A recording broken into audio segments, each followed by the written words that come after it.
തിരുവചനം പഠിക്കുവാനും പഠിപ്പിക്കാനും ഞങ്ങളുടെ ജീവിതത്തിൽ ലഭിച്ചിരിക്കുന്ന ഈ നല്ല അവസരത്തിനായിട്ട് സ്തോത്രം ചെയ്യുന്നു. ഞങ്ങളുടെ ജീവിതത്തിൽ അവിടുന്ന് വരുന്ന എല്ലാ നല്ല അവസരങ്ങൾക്കായിട്ട് സ്തോത്രം.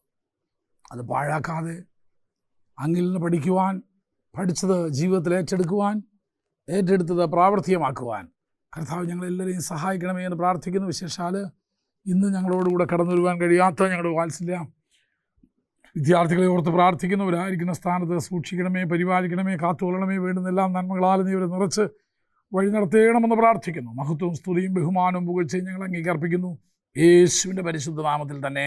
ആമേൻ. ഓക്കെ, നമ്മൾ പഠിച്ചുകൊണ്ടിരിക്കുന്നത്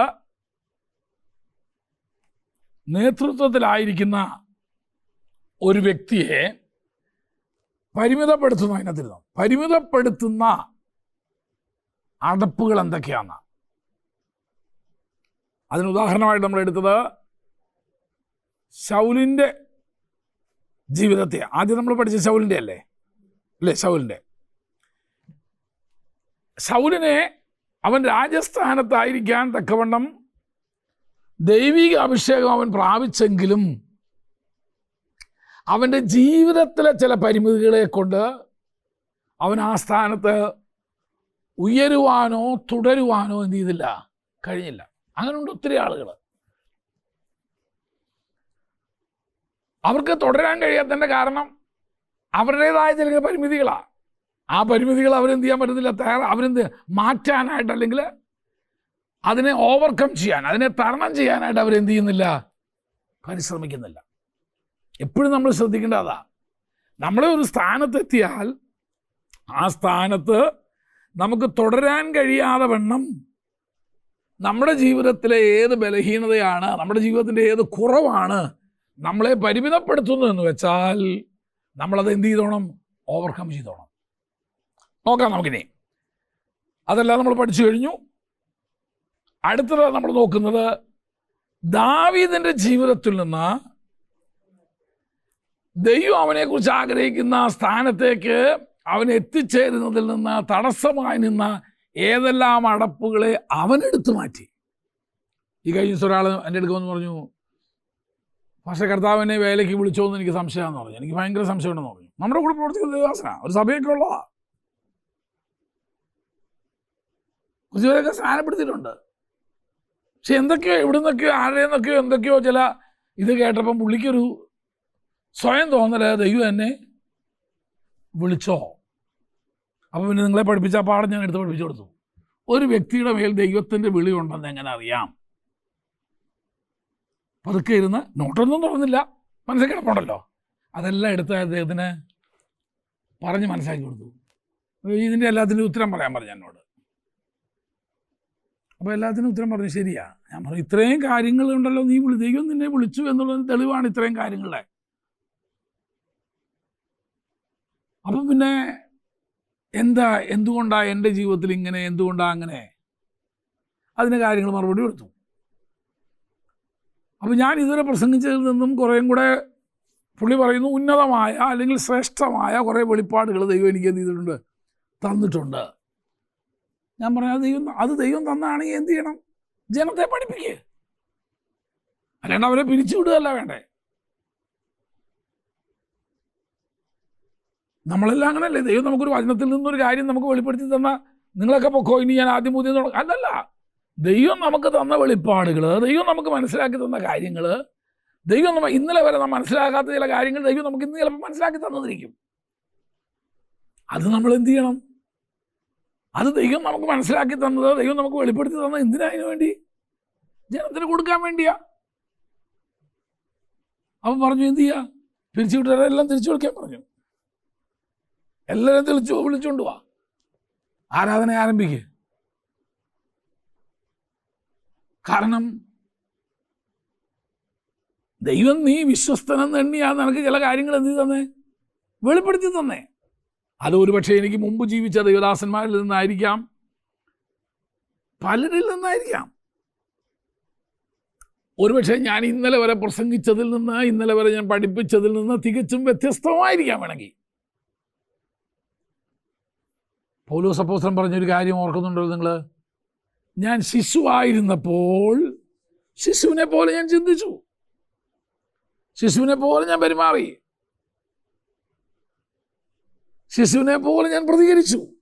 പക്ഷെ ഇപ്പോഴോ ഞാൻ പക്വത വന്നു, എൻ്റെ കാഴ്ചപ്പാടുകൾക്ക് വ്യത്യാസം വന്നു. അപ്പം ഞാൻ ശിശുവിനുള്ളത് എന്ത് ചെയ്തു? ത്യജിച്ച് കളഞ്ഞു.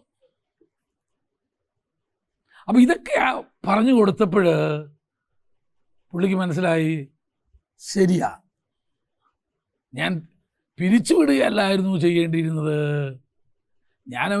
ഞാനവരെ ചേർത്ത് പിടിച്ച് ദൈവം എനിക്ക് തന്ന ആത്മീയ വെളിപ്പാടുകൾ, കാഴ്ചപ്പാടുകൾ ഞാൻ പകർന്നു കൊടുക്കുകയാണ് ഞാൻ വേണ്ടത് എന്ന് പറഞ്ഞു. സഭയോടെ ഞാൻ പറഞ്ഞു, ഉടനെ എല്ലാവരും തിരിച്ചു വിളിക്കാൻ പറഞ്ഞു. കാരണം ഇപ്പം എന്ന് പറഞ്ഞാൽ ന്യായമായൊരു കാരണം ഉണ്ടായിരുന്നു, കൊറോണ ആയതുകൊണ്ട് നമുക്ക് വേണ്ടാന്ന്, യോഗം വേണ്ടാന്നൊക്കെ പറഞ്ഞ് അത്. പക്ഷെ ഇനിയിപ്പം തിരിച്ചു വിളിക്കേണ്ട സമയമായി. എന്തായാലും കൊള്ളാം. ഇന്നലെ രാത്രി ആയപ്പോഴത്തേക്ക് എനിക്ക് അദ്ദേഹത്തിൻ്റെ ഒരു മെസ്സേജ് വന്നു, പാസ്റ്ററെ ഞങ്ങൾ ആരാധന പുനരാരംഭിച്ചു. അപ്പം എന്താണോ നമ്മളെ പരിമിതപ്പെടുത്തുന്നത്, ഇദ്ദേഹത്തെ സംബന്ധിച്ച് ഇദ്ദേഹത്തെ പരിമിതപ്പെടുത്തിയത് ഇദ്ദേഹത്തിന് കിട്ടിയ എവിടുന്നോ കിട്ടിയ കുറേ ആശയങ്ങളാ, അല്ലെ പഠിപ്പിക്കലുകളാ. അതിൽ നിന്ന് അദ്ദേഹത്തിന് ഒരു കൺക്ലൂഷനിലെത്തി, ദൈവം എന്നെ വിളിച്ചിട്ടില്ല എന്നുള്ളത്. ഞാൻ പറഞ്ഞു അങ്ങനല്ല. അപ്പം എന്തിനാണ് ഇതൊക്കെ നിങ്ങളെ പഠിപ്പിക്കുന്നത്? ആരെങ്കിലും നിങ്ങളുടെ അടുക്കൽ ഇതുപോലെ ഭാരങ്ങളോ വിഷയങ്ങളോ പ്രതിസന്ധികളോ ആയിട്ട് വരുമ്പോൾ അവരെ നേർവഴിക്ക് കാണിക്കാൻ വേണ്ടിയാണ്. അപ്പം നമുക്ക് നോക്കാം, ദാവീദിന്റെ ജീവിതത്തിൽ അവനെ പരിമിതപ്പെടുത്താനായിട്ടുണ്ടായിരുന്ന ഒത്തിരി വസ്തുതകളുണ്ടായിരുന്നു. അവൻ അതെല്ലാം എന്ത് ചെയ്തെന്നറിയാമോ? അവൻ എടുത്തു മാറ്റാൻ തുടങ്ങി. ഏതൊക്കെയാണെന്ന് നമുക്ക് നോക്കാം. ദാവീദ് എടുത്തു മാറ്റിയ അടപ്പുകൾ. ഒന്ന്, ആദ്യത്തെ മറ്റുള്ളവർക്ക് കിട്ടുന്ന പോലുള്ള അവസരങ്ങൾ എനിക്ക് കിട്ടുന്നില്ല, എനിക്ക് ആരും തരുന്നില്ല. എന്നെ എൻ്റെ അപ്പൻ പട്ടാളത്തിൽ വിട്ടില്ല, എൻ്റെ ചേട്ടന്മാരെ എല്ലാം എന്ത് ചെയ്തു? അപ്പൻ അങ്ങോട്ട് വിട്ടു. എനിക്ക് അങ്ങനെ ഒരു അവസരം തന്നില്ല. അതുകൊണ്ട് ഞാൻ ഈ ശുശ്രൂഷയ്ക്ക് പ്രാപ്തനല്ല, യോഗ്യനല്ല, എന്നെ കൊണ്ട് ഇത് സാധിക്കത്തില്ല എന്നുള്ള ആ ചിന്താഗതി ഉണ്ടല്ലോ, അവസരങ്ങൾ ലഭിക്കുന്നില്ലെന്നുള്ള. അവിടെയാണ് നമ്മൾ അവസാനം പറഞ്ഞു തീർത്തത്. ഇഷ്ടംപോലെ അവസരം ഇവിടെ ഉണ്ട്. ദൈവദിനം വായിക്കാൻ, പ്രാർത്ഥിക്കാൻ, പാടാൻ, ഒരാളെ സംസാരിക്കാൻ, അവരോട് ഇടപെടാൻ എത്ര അവസരങ്ങളാണ് ഇവിടെ ഉള്ളത്. 10 വിശ്വാസികളുള്ള സഭയിൽ കിട്ടുന്ന അവസരത്തേക്കാൾ കൂടുതൽ ഇവിടെ ഉണ്ട്. ഇവിടെ 100 പേരോട് ഇൻറ്ററാക്ട് ചെയ്യാൻ നിനക്ക് എന്തുകൊണ്ട് അവസരമുണ്ട്. പക്ഷെ നീ അത് പ്രയോജനപ്പെടുത്തണം. ട്രിക്കുണ്ടാക്കാനല്ല, നീ പ്രയോജനപ്പെടുത്തണം. ദാവീദ് അതാ ചെയ്തത്. തന്നെ പട്ടാളത്തിൽ വിട്ട് യുദ്ധസേവ പഠിപ്പിച്ചില്ല എന്നുള്ളത് കൊണ്ട് ദാവീദ് യോദ്ധാവല്ലായിരുന്നു എന്ന് പറയണ്ട. അവനെന്ത് ചെയ്തു? അവൻ കരടിയെയും സിംഹത്തോടും ഒക്കെ നേരിട്ട് എന്ത് ചെയ്തു? അവൻ്റെ പാടവം വളർത്തിയെടുത്തു. അപ്പോൾ ഒരുപക്ഷെ നിനക്ക് സഭായത്തിൽ പ്രസംഗിക്കാൻ അവസരം കിട്ടിയില്ലായിരിക്കും. എടാ, കുടുംബ പ്രാർത്ഥന നിനക്കൊരു അവസരം തന്നാൽ പ്രസംഗിക്കേ. 4 പിള്ളേരെ വിളിച്ചിരുത്തി അവരോട് എന്ത് ചെയ്യേ? സുവിശേഷം പറ. ദാവീദ് എന്ത് ചെയ്തു? സിംഹത്തോടും കരടിയോടും പോരാടി അവൻ്റെ കഴിവ് അവൻ എന്ത് ചെയ്തെന്നറിയാമോ? ഡെവലപ്പ് ചെയ്തെടുത്തു. പ്രതിരോധിക്കാനുള്ള, എതിർക്കാനുള്ള, യുദ്ധം ചെയ്യാനുള്ള അവൻ്റെ കഴിവ് അവൻ എന്ത് ചെയ്തു? വളർത്തിയെടുത്തു. ഞാൻ ചോദിക്കട്ടെ, എനിക്ക് ആരും അവസരം തരുന്നില്ല എന്ന് പറഞ്ഞ് നമ്മൾ ഒതുങ്ങിക്കൂടുകയാണോ? അതോ കല്ലിനോടും മരത്തിനോടും പ്രസംഗിച്ച് എന്ത് ചെയ്യേ? നിൻ്റെ പ്രസംഗത്തിൻ്റെ കഴിവ് നീ വളർത്തിയെടുക്കുക. പണ്ട് ദേവദാസോടൊന്ന് പ്രസംഗിച്ച് എനിക്ക് ഓർമ്മയുണ്ടല്ലോ. കുറേ കുപ്പികൾ നിരത്തി വെച്ചിട്ട് ഓർക്കൊന്നും ആരാ പറഞ്ഞത്? പറഞ്ഞത് തന്നെ ഓർമ്മയില്ല, പിന്നെ ആരാ പറഞ്ഞത് അങ്ങനെ ഓർക്കുന്നതല്ലേ? ആരാന്ന് ഓർമ്മയുണ്ടോ? പാസ്റ്റർ രാഹുല ഒറീസയിൽ നിന്ന് വന്ന ദേവദാസനാ പറഞ്ഞേ. ഒരു മുറിയിൽ 19 കുപ്പികൾ നിരത്തി വെച്ചു. ഈ കുപ്പികളെല്ലാം എന്തുവാ? വിശ്വാസികളാണെന്ന് ചിന്തിച്ചിട്ട് താൻ പ്രസംഗിക്കാൻ തുടങ്ങി അതിനോട്. ഇന്ന് അദ്ദേഹത്തിന് നല്ലൊരു സഭയുണ്ട്. 10-70 വിശ്വാസികളുള്ള ഒരു നല്ല സഭ ദൈവം അദ്ദേഹത്തിന് കൊടുത്തു. എന്താ കാരണം? കുപ്പികളോട് പ്രസംഗിക്കാൻ അവന് മനസ്സുണ്ടായിരുന്നു. നമ്മുടെ ജീവിതത്തിൽ അവസരങ്ങൾ ലഭിച്ചില്ല എന്ന് പറഞ്ഞ് പുറകോട്ട് പോവുകയല്ല വേണ്ടേ. കുപ്പിയില്ലാത്തവർക്ക് ഞാൻ വേണമെങ്കിൽ ഇത് കുപ്പി തരാം. വീട്ടിൽ പോകാൻ നേരത്ത് വലിയ കുപ്പി തരാം, 1.5 ലിറ്ററിൻ്റെ നല്ല വലിയ കുപ്പി തരാം. എല്ലാം വെള്ളമൊക്കെ നിറച്ച് നിങ്ങളുടെ മുറിയിൽ, കിടക്കുന്ന മുറിയിലോ എവിടെയെങ്കിലും വെച്ച് വാലൊക്കെ നടച്ച് അതിനോട് പ്രസംഗിക്കുക. അത് ഭോഷത്വമാണെന്ന് തോന്നുന്നുണ്ടോ? വേദപുസ്തകത്തിൽ കാണാം, അങ്ങനെ പ്രവചിച്ച ഒരാളെ കാണാം. ആരാ ഓർക്കുന്ന ആരെങ്കിലും? ആര്? യെഹെസ്കേല്. അവനോട് എന്തോ പറഞ്ഞു? ആ അസ്ഥി ഒന്ന് അല്ലാതെ വേറെണ്ണുണ്ട്,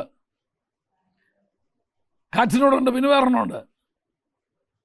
നീ ഒരു ഇഷ്ടിക എടുത്തൊരു യന്ത്രം ഉണ്ടാക്കിയിട്ട് നീ എന്ത് ചെയ്യും? അതിനെതിരെ എന്ത് ചെയ്യേ? പ്രസംഗിക്കെന്ന് പറയുന്നുണ്ട്. അതൊരു സാധന പാഠത്തിലൂടെ ദൈവം പഠിപ്പിച്ചു കൊടുക്കായിരുന്നു. ചെയ്യാമോ അവനക്ക്? ഇന്ന് കുപ്പികളോട് പ്രസംഗിച്ചാൽ നാളെ ആളുകളോട് പ്രസംഗിക്കാൻ ദൈവം തന്നെ പ്രാപ്തനാക്കി തീർക്കും. ദാവീദ്, എനിക്ക് അവസരം ലഭിച്ചില്ല, എന്നെ ആരും യുദ്ധത്തിന് വിട്ടില്ല, എനിക്കെങ്ങും ശുശ്രൂഷിക്കാനൊരു അവസരം ആരും തരുന്നില്ല എന്ന് പറഞ്ഞ് ദാവീദ് എന്ത് ചെയ്തില്ല? പരാതി പറഞ്ഞ് വീട്ടിൽ ഇരുന്നില്ല. അവന് കരടികളോടും സിംഹത്തോടും പോരാടി അവൻ യുദ്ധം പഠിച്ചു.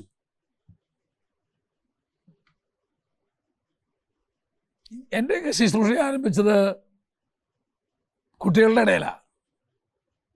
എനിക്ക് നല്ലൊരു സൺഡേ സ്കൂൾ ഉണ്ടായിരുന്നു ഇവിടെ അല്ല, ഈ അരിയങ്ങാടിയിൽ. ആ വെള്ളയപ്പൊക്കെ ഉണ്ടാക്കുന്ന ആ ഭാഗത്തതിൻ്റെ അപ്പുറത്ത് അവിടെ ഒരു കെട്ടിടം, ഇതിലത് നല്ലൊരു സൺഡേ സ്കൂൾ ഉണ്ടായിരുന്നു. ഒരു 10-60 കുട്ടികൾ അവിടെ ഉണ്ടായിരുന്നു. ഇന്നതിൽ നല്ല പങ്ക് നല്ല നിലയിലെത്തിയിട്ടുണ്ട്. അന്ന് ഞാൻ പഠിപ്പിച്ച ഒരാളെ ഇന്ന് കൽതായ സുറിയാനി സഭയുടെ ബിഷപ്പാക്കിയതാണ്. അത് പഠിപ്പിക്കുന്നതിന് ഗുണമാണെന്ന് പറയും വേണമെങ്കിൽ നിങ്ങൾ. അല്ല, അയാൾ രക്ഷിക്കപ്പെട്ട് ദൈവകൃപയായിരിക്കുന്നൊരു മനുഷ്യനാണ്. കാരണം അതൊരു എക്യുമെനിക്കൽ സൺഡേ സ്കൂളായിരുന്നു. എല്ലാ സഭകളിൽ നിന്നുള്ളവർക്കൊരു സൺഡേ സ്കൂളായിരുന്നു. അല്ല, പെന്തക്കോസ് സൺഡേ സ്കൂളല്ലായിരുന്നു. അതിൽ കുറേ പേര് പിൽക്കാലത്ത് പെന്തക്കോസ് വന്നു. ദാവീദ് സിംഹത്തോടും കരടിയോടും, അതാണ് പിന്നെ ഗോലിയാത്തിനോട് യുദ്ധം ചെയ്യാൻ പോകുമ്പോൾ അവനെടുത്ത് പറയുന്നത്. കരടിയെയും സിംഹത്തെയും കൊല്ലുവാൻ എന്നെ ശക്തീകരിച്ച ദൈവത്തിൻ്റെ നാമത്തിൽ ആ ദൈവം നിന്നെ തകർക്കാനായിട്ട് എന്നെ സഹായിക്കും. അപ്പോൾ ആദ്യം എടുത്ത് മാറ്റിയടപ്പം എന്താണെന്നറിയാമോ? എനിക്ക് അവസരങ്ങളില്ല, എന്നെ ആരും പ്രോത്സാഹിപ്പിക്കുന്നില്ല, എനിക്കാരും ഒരു ചാൻസ് തരുന്നില്ല എന്ന് ഇല്ലേ? ഒരുപക്ഷെ നീ ഒരു ആരാധനയ്ക്ക് ഉത്തരത്തി എന്ന് കാണും. നിനക്കവിടെ ആദ്യം ലഭിച്ച അവസരം ഏതാണെന്നറിയാമോ? വന്നിരുന്ന് പ്രാർത്ഥിക്കാനാ. പ്രാർത്ഥിക്കുന്നേ. അത് കഴിഞ്ഞ് ദൈവദാസൻ പറഞ്ഞു, സഹായത്തിൻ്റെ അനുഗ്രഹത്തിനായിട്ട് ദൈവാത്മാവ് പ്രേരിപ്പിക്കുന്ന ആർക്കെങ്കിലും ഒരാൾക്ക് പ്രാർത്ഥിക്കാമെന്ന് പറഞ്ഞു. അത് നിനക്കുള്ള അവസരമായിരുന്നു. എൻ്റെ പേര് പറയാഞ്ഞുകൊണ്ട് ഞാനെന്ത് ചെയ്തില്ല? പ്രാർത്ഥിച്ചില്ല. വേണ്ട, അവിടെ ഇരുന്ന് എൻ്റെ പേരിന് പറയൂല. നിനക്ക് കിട്ടിയൊരു അവസരമായിരുന്നു. നിന്റെ പ്രാർത്ഥന കേട്ടിട്ട് വേണമായിരുന്നു നിന്നെ പ്രസംഗിക്കാൻ അവസരം തരണോ വേണ്ടേ എന്നുള്ളത് എന്ത് ചെയ്യാനായിട്ട് തീരുമാനിക്കാൻ. അത് കളഞ്ഞു. അടുത്ത് പാട്ടുപാടി ആരാധിക്കുന്ന സമയത്ത് അന്നേരം നീ എന്തുവാ? നീ വലിയ സ്റ്റൈലിൽ ഷർട്ട് പോലും അനങ്ങാതെ, കയ്യും അടിക്കത്തില്ല, പാട്ടും പാടത്തില്ല, ഒന്നും ചെയ്യത്തില്ല. നീ ഇങ്ങനെ ഏതാണ്ട് ഒരു VIP മോഡലിൽ ഇങ്ങനെ നിൽക്കുക. അപ്പോഴും അളന്നു. ഞാനൊക്കെ ഇളക്കും. എന്നിട്ട് പിന്നെ ഇങ്ങോട്ട് കയറി കൈ കൊട്ട്, കാല് കൊട്ടെന്ന് പറഞ്ഞാൽ നീ എന്തോ ചെയ്യായിരുന്നു ഇത്രയും നേരം കൈ കൊട്ടണ്ടായിരുന്നു? അവസരങ്ങൾ നമുക്ക് ഇഷ്ടം പോലുണ്ട്. ശരി, അന്നേരം അവസരം കിട്ടിയില്ല. അവസാന ദൈവദാസൻ പറഞ്ഞു, ദൈവാത്മാവ് പ്രേരിപ്പിക്കുന്ന ആർക്കെങ്കിലും ഒരാൾക്ക് പ്രാർത്ഥിച്ച യോഗം എന്ത് ചെയ്യാം? അവസാനിപ്പിക്കാം. അപ്പോഴത്തേനും നിന്റെ കാറ്റൊക്കെ പോയി. കാര്യം എന്നാ? നിനക്ക് അവസരമൊന്നും കിട്ടാത്തതുകൊണ്ട് അപ്പോഴും നിനക്ക് കിട്ടിയ ഒരു അവസരം പ്രാർത്ഥിക്കാനായിട്ട് നീ ഉപയോഗിച്ചില്ല. അവസരങ്ങൾ ലഭിച്ചില്ലെന്ന് പറഞ്ഞിട്ട് ആരും എന്ത് ചെയ്യരുത്, പിണങ്ങരുത്. ഇഷ്ടംപോലെ അവസരങ്ങൾ.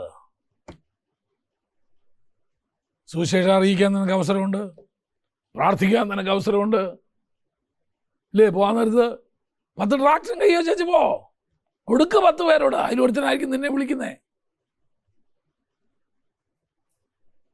പോകുന്നവരെല്ലാം കയ്യിൽ 10 ട്രാക്ടറെങ്കിലും ഉണ്ടോ? ആരുടെയെങ്കിലും നിങ്ങൾ എവിടെങ്കിലുമൊക്കെ പോകുമ്പോഴേ നമ്മൾ അത്ര ചീപ്പല്ല, നമ്മൾ ട്രാക്ട് ഉപദേശികളല്ലേ. വേണ്ട, അവസരമില്ല. പണ്ടൊക്കെ ഹോസ്പിറ്റലിൽ പോയി നമുക്ക് ഇഷ്ടംപോലെ അവസരം. ഇപ്പം പിന്നെ പെർമിഷനൊക്കെ എടുക്കാം ഹോസ്പിറ്റലിൽ കയറി ഇതൊക്കെ തന്നെങ്കിൽ. ദാവീദ് ആദ്യം ചെയ്തത് അവസരങ്ങളില്ല എന്നുള്ള അടപ്പിനെ അവൻ എന്ത് ചെയ്തു, എടുത്തു മാറ്റി. സിംഹത്തോടും കരടിയോടും. 2, അവൻ അനുഭവിച്ച രണ്ടാമത്തെ അവൻ്റെ അടപ്പെന്നാണ് അവഗണന എന്നുള്ളൊരു അടപ്പായിരുന്നു. എന്തുവാ അവഗണന എന്ന് പറഞ്ഞാൽ? എന്തുവാ? ഇങ്ങനെ ഒരാളുണ്ട് എന്ന് പോലും എന്ത് ചെയ്യുന്നില്ല, ആരും അംഗീകരിക്കുന്നില്ല. ഏറ്റവും നല്ല ഉദാഹരണം 1 ശമൂവേൽ 16-ാം അധ്യായത്തിന്റെ 11-ാം വാക്യം. ശമൂവേല് യാഗമർപ്പിക്കാനായിട്ട് വന്നിരിക്കുക. യാഗമർപ്പിക്കാൻ വന്നപ്പോൾ എന്ത് ചെയ്തു? എല്ലാരെയും വിളിച്ചു വരുത്തി, വിളിച്ചാൽ പറഞ്ഞു. പക്ഷെ ആരെ മാത്രം വിളിച്ചില്ല? ദാവീദിനെ മാത്രം വിളിച്ചില്ല. അവനെ എന്ത് ചെയ്തു? അവൻ്റെ അപ്പൻ പോലും അവനെ എന്ത് ചെയ്തെന്നറിയാമോ? അവഗണിച്ച് കളഞ്ഞു. ഒരുപക്ഷെ ആ അനുഭവം ഓർത്തുകൊണ്ടായിരിക്കാം ദാവീദ് പിൽക്കാലത്ത് സങ്കീർത്തനത്തിൽ ഇങ്ങനെ എഴുതുന്നുണ്ട്, എൻ്റെ അപ്പനും അമ്മയും എന്നെ ഉപേക്ഷിച്ചു. എൻ്റെ എത്ര വേദനയോടാ ദാവീദ് അത് എഴുതിയെന്ന് പറയണം കേട്ടോ, അല്ലേ? എൻ്റെ അപ്പനും അമ്മയും. ആരാ വന്നേക്കുന്നതെന്ന് വീട്ടില്? വെറും പ്രവാചകനല്ല അവൻ. ശമൂവേൽ ആരാ അന്നത്തെ കാലത്തെ? രാജാവും അല്ലെങ്കിൽ ന്യായാധിപനും പ്രവാചകനും കൂടെ. രാജാവും പ്രവാചകനും കൂടെ അവൻ. ആ 2 റോളാ ആർക്കുള്ള? ശമൂവേലിനുള്ളത്. അല്ലാണ്ട് ഒരു സാധാ ഉദ്ദേശി വരുന്ന പോലെ അല്ല വന്നേ. അവിടുത്തെ രാജാവും കൂടെ ആയിരുന്നു അവന്. പറഞ്ഞു, യാഗത്തിനെ വന്നേക്കുന്നത് നിന്റെ മക്കളെ എല്ലാം. ശമൂവേൽ വിട്ടു വരാന്ന് പറഞ്ഞാൽ തന്നെ ഒരു വലിയ കാര്യമാണ്. അപ്പോഴ് യാഗത്തിന് യാഗമർപ്പിക്കാനാണ് വന്നേക്കുന്നത്. എല്ലാ മക്കളെയും വെച്ചാൽ പറഞ്ഞു. എല്ലാവരും മനഃപൂർവ്വം ദാവീദിനെ അവരെന്ത് ചെയ്തെന്നറിയാമോ? ഒഴിവാക്കി കളഞ്ഞു. അതിന് കാരണങ്ങൾ പലത് പറയുന്നുണ്ട്. ദാവീദ് വാസ്തവത്തിൽ ഇശ്ശായിയിൽ നിന്നുണ്ടായവനല്ലെന്നാണ് പറയുന്നത്.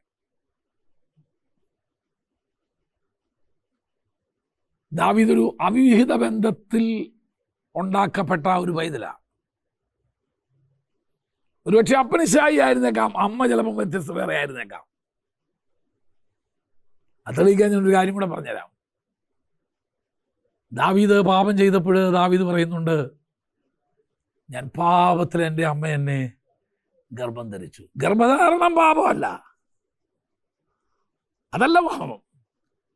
പക്ഷെ അതിലേക്ക് നയിക്കപ്പെട്ട ആ അവസരം ദാവീദ് എപ്പോഴാണ് എഴുതുന്നേ? താനാ തെറ്റ് ചെയ്തപ്പോഴാ. താൻ ബത്ശേബയുടെ അടുക്കൽ അവിഹിതമായി ചെയ്ത ആ പ്രവൃത്തിയുടെ ബന്ധത്തിൽ താൻ ചെയ്തത് പാപമാണെന്ന് നാഥാൻ പ്രവാചകൻ വന്ന് അവനോട് പറയുമ്പോൾ 51-ാം സങ്കീർത്തനത്തിൽ പോയിരുന്നവ എഴുതുക, തിരിഞ്ഞു നോക്കി, എൻ്റെ ജനനവും ഇങ്ങനെ തന്നെ ആയിരുന്നല്ലോ, പാപത്തിൽ എൻ്റെ അമ്മ എന്നെ ഗർഭം ധരിച്ചു, അന്തർഭാഗത്തിലെ സത്യമല്ലോ നയിച്ചിരിക്കുന്നത്. അതുകൊണ്ടാണ് ദാവീദിനെ പൊതുരംഗത്തൊന്നും എന്ത് ചെയ്യത്തില്ല. അവൻ ഇശ്ശായിയുടെ മകനായിരിക്കും, പക്ഷെ അമ്മ ഒരു അന്യ സ്ത്രീയായിരുന്നു. ഇശ്ശായിയുടെ പുത്രൻ എന്നാണല്ലോ പറയുന്നത് ദാവീദ്, ഇശ്ശായിയുടെ മോൻ. പക്ഷെ അമ്മ ഇശ്ശായിയുടെ ഭാര്യയല്ലായിരുന്നു. ഒരുപക്ഷെ വെപ്പാണ്ടിയായിരുന്നേക്കാം. അന്നത്തെ കാലത്ത് അതൊക്കെ ഉണ്ടായിരുന്നല്ലോ. അതുകൊണ്ട് തന്നെ അവനെ എല്ലായിടത്തും എന്ത് ചെയ്തിരുന്നു? അവഗണിച്ചിരുന്നു. ആ വേദനയോട് ദാവീദ് ഞാൻ പറഞ്ഞ വാക്യം പറയുന്നത്, എൻ്റെ അപ്പനും അമ്മയും എന്നെ ഉപേക്ഷിച്ചതാ. പക്ഷെ ദൈവം എന്നെ മറന്നു കളഞ്ഞില്ല. അവഗണനയാ ജീവിതത്തിൽ എല്ലായിടത്തും കിട്ടിയേ. എല്ലാവരുടെയും മുമ്പിൽ അവഗണിക്കപ്പെട്ടവനായിരുന്നു അവന്. പക്ഷെ ദാവീദിന് ഒരു പ്രയാസമില്ലായിരുന്നു. അവനതിനെ ഓവർകം ചെയ്തു, അവനതിനെ തരണം ചെയ്തു. എങ്ങനെ അവൻ തരണം ചെയ്തത്? He found God as his friend.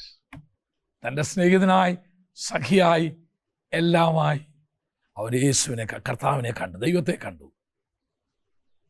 സമയം കിട്ടുമ്പോഴൊക്കെ അവൻ തന്നെ കിന്നരെടുത്ത് പാടും. ഞാൻ പാടും, യഹോവയ്ക്ക് ഞാൻ പാടും. അങ്ങനെ ദാവീദ് പറയുന്നത്, I will Singh unto the Lord. ഞാനൊരു കാര്യം പറയാം, ജീവിതത്തിൽ വരുന്ന ഏത് പ്രതിസന്ധികളുടെ മുമ്പിൽ തളരരുത്. ആശ്രയിപ്പാൻ ദൈവത്തിൻ്റെ അടുക്കൽ കടന്നില്ല, അവൻ്റെ അടുക്കൽ ചെല്ല്. ഭർത്താവ് ചിലപ്പോൾ നിന്നെ ഉപേക്ഷിച്ചെന്നിരിക്കും, ഭാര്യ നിന്നെ തള്ളിക്കളഞ്ഞെന്നിരിക്കും, നിന്നെ പരിഗണിച്ചെന്ന് വരത്തില്ല. അവിടെ ഒന്നും പതറല്ലേ. കർത്താവിനോട് പറ്റിച്ചേർന്നിരിക്കേ, കർത്താവിനോട് ചേർന്നിരിക്കേ. മനോഹരമായ ഗാനങ്ങൾ ദൈവം നിൻ്റെ ആധാരങ്ങളിൽ കൊടുത്തരും. ദാവീദിനെ ദാവീദാക്കി മാറ്റിയത് അവൻ്റെ ജീവിതത്തിൽ അവൻ ലഭിച്ച അവഗണനകളാണ്.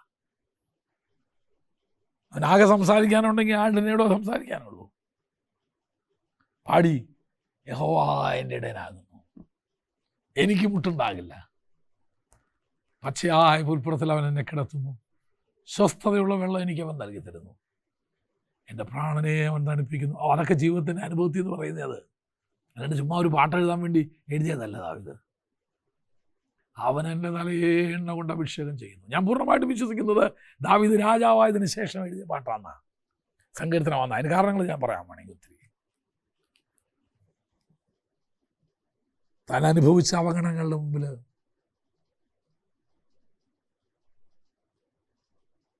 താൻ ആശ്രയം കണ്ടെത്തിയത്, താൻ ധൈര്യം കണ്ടെത്തിയത് ദൈവത്തിൻ്റെ സന്നിധിയിലാണ്. അവഗണിക്കപ്പെടുന്ന ആരെങ്കിലും ഉണ്ടെങ്കിൽ ഞാൻ പറയാം, ഭർത്താവിനാൽ, ഭാര്യയാൽ, സഹോദരങ്ങളാൽ, സഭക്കാരാൽ,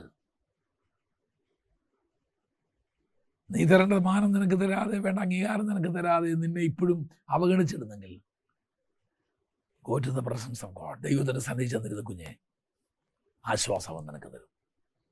അവൻ നിന്നെ ധൈര്യപ്പെടുത്തും. ദാവീദ് ചെയ്ത രണ്ടാമത്തെ കാര്യം എന്നാണെന്നറിയാമോ? താന് അവഗണന യുടെ മുമ്പിൽ അവൻ പതറിയില്ല, അവൻ ദൈവത്തോട് പറ്റിച്ചേർന്ന് നടന്നു. അതുകൊണ്ട് തന്നെ വേറെ ആർക്കും അനുഭവിക്കാൻ കഴിയാത്തതുപോലെ ദാവീദ് ദൈവത്തോടുകൂടെ ചേർന്ന് നടന്നൊരു മനുഷ്യനായിരുന്നു. ഞാനൊരു കാര്യം പറയാം, ദൈവിക ശുശ്രൂഷയിലായിരിക്കും നിങ്ങളോട് പ്രത്യേകിച്ച് ഞാൻ പറയാം, ഇത് നമ്മുടെ ജീവിതത്തിൽ നമ്മൾ അനുഭവിച്ചിരിക്കും. തീർച്ചയായിട്ടും നമുക്കുണ്ടാകും. ചിലപ്പോൾ നേതൃത്വമായിരിക്കും നമ്മളെ അവഗണിക്കുന്നത്, ചിലപ്പോൾ നമ്മുടെ കുടുംബക്കാരായിരിക്കും, നമ്മൾ സ്നേഹിച്ചവരായിരിക്കും, നമ്മൾ വളർത്തിക്കൊണ്ടുവന്നവരായിരിക്കും. അവിടെ ഒന്നും പാത്രമല്ലേ, കർത്താവ് ഒരു സങ്കേതമായി നിന്നോട് കൂടെ എപ്പോഴും ഉണ്ടായിരിക്കും. മൂന്നാമത്തെ അടപ്പം എടുത്തു മാറ്റിയത് നിന്ന. ദാവീദ് എടുത്തു മാറ്റിയ മൂന്നാമത്തെ അടപ്പ് നിന്നയായിരുന്നു. അതായത് അവൻ എവിടെങ്കിലും ഒന്ന് പ്രത്യക്ഷപ്പെട്ടാൽ അവനെ എന്ത് ചെയ്യും? ആളുകള് കളിയാക്കുക, നിന്ദിക്കുക. വായിച്ചാട്ടെ 1 ശമൂവേൽ 17-ാം അധ്യായത്തിന്റെ 28-ാം വാക്യം. അവിടെ ആരാ അവനെ നിന്ദിക്കുന്നേ?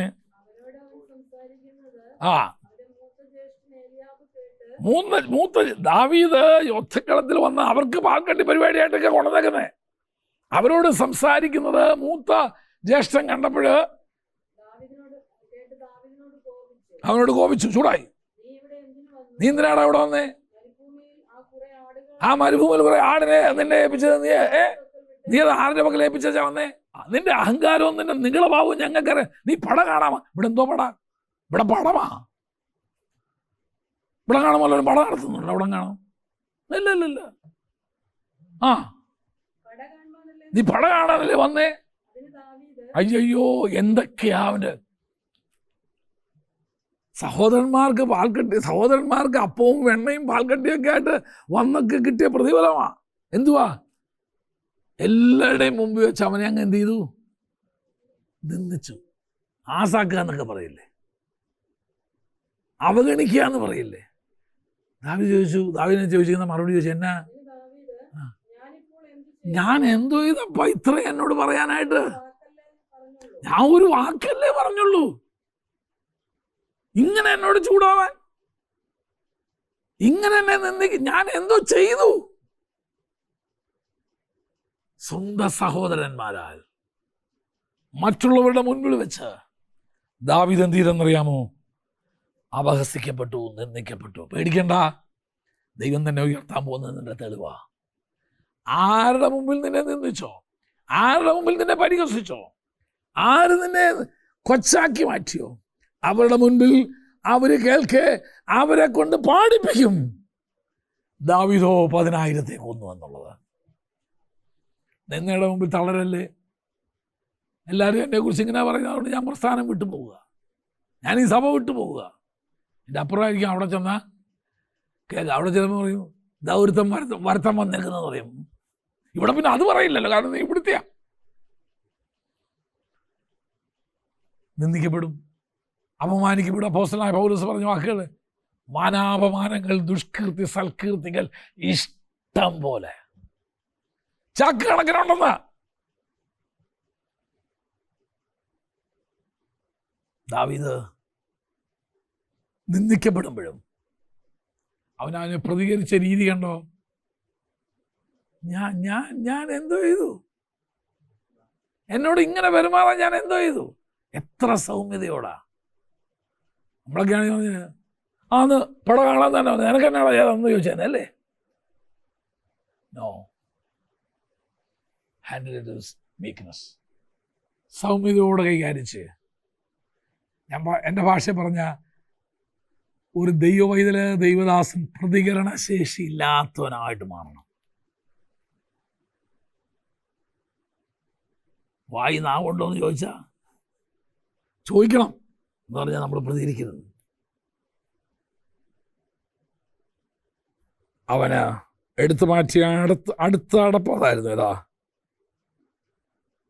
നിന്ന. ഇനി സഹോദരൻ മാത്രമാണോ? 17 അധ്യായത്തിന് 42 വാക്യം വായിച്ചു നോക്ക്.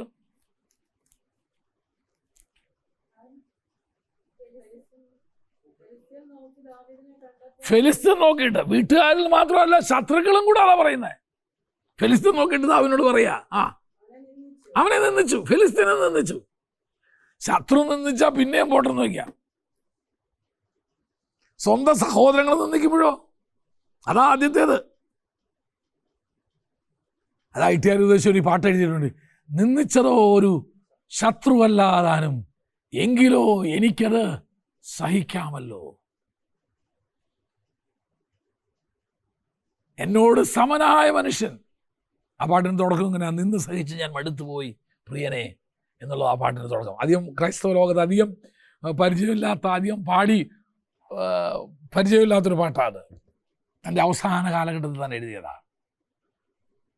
കാരണം ജനത്തിൽ മുഴുവൻ തന്നിൽ നിന്ന് താൻ വളർത്തിയെടുത്തവര്, തന്നെ സ്നേഹിച്ചവര്, തന്നെ സഹായിച്ചവര്, താൻ സഹായിച്ചവരെല്ലാം തന്നെ എന്ത് ചെയ്തെന്നറിയാമോ?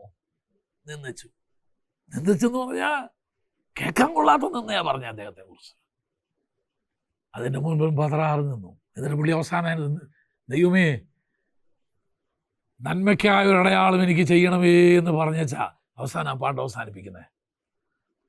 ദൈവം അതുപോലെ തന്നെ ചെയ്തു കേട്ടോ. ദൈവം അതുപോലെ തന്നെ ചെയ്തു. താൻ താമസിക്കുന്ന വീട്ടിൽ നിന്ന് അവസാനം ഇറങ്ങി കൊടുക്കാൻ പറഞ്ഞു. പക്ഷെ ഇറങ്ങി കൊടുക്കുന്നതിന് മുമ്പ് ദൈവം തൻ്റെ നിത്യഭവനത്തിലേക്ക് പ്രിയദാസനെ എടുത്തു. പിന്നെ ഇറങ്ങി കൊടുക്കേണ്ടി വന്നില്ലല്ലോ. പറഞ്ഞതിൻ്റെ അർത്ഥം, ശത്രു നിന്ദിക്കുന്നു. ഓക്കെ, ഫെലിസ്തീൻ നിന്ദിച്ചാൽ നമുക്ക് മനസ്സിലാക്കാം, അവന് വേറെ പണിയില്ലല്ലോ, അവന് പണിയാതാ എന്തുവാ? നമ്മളെ നിന്ദിക്കുക എന്നുള്ളതാ. സ്വന്തം വീട്ടുകാർ നിന്ദിക്കുന്നു, ദാവീദ് അതിൻ്റെ മുമ്പിലൊന്നും പതറിയില്ല. എന്താ കാരണം? ഞാൻ ആരെ വിശ്വസിച്ചിരിക്കുന്നു എന്ന് ഞാൻ അറിയുന്നു. എൻ്റെ മേലുള്ള അഭിഷേകം എന്തുവാന്ന് എനിക്കറിയാം. എന്നെ വിളിച്ചതാരാന്ന് എനിക്കറിയാം, എന്നെ ശുശ്രൂഷ ഏൽപ്പിച്ചതാരാന്ന് എനിക്കറിയാം. അതുകൊണ്ട് ഇവരുടെ മുൻപിലൊന്നും ഞാൻ എന്ത് ചെയ്യത്തില്ല, പതറത്തില്ല. അടുത്തത്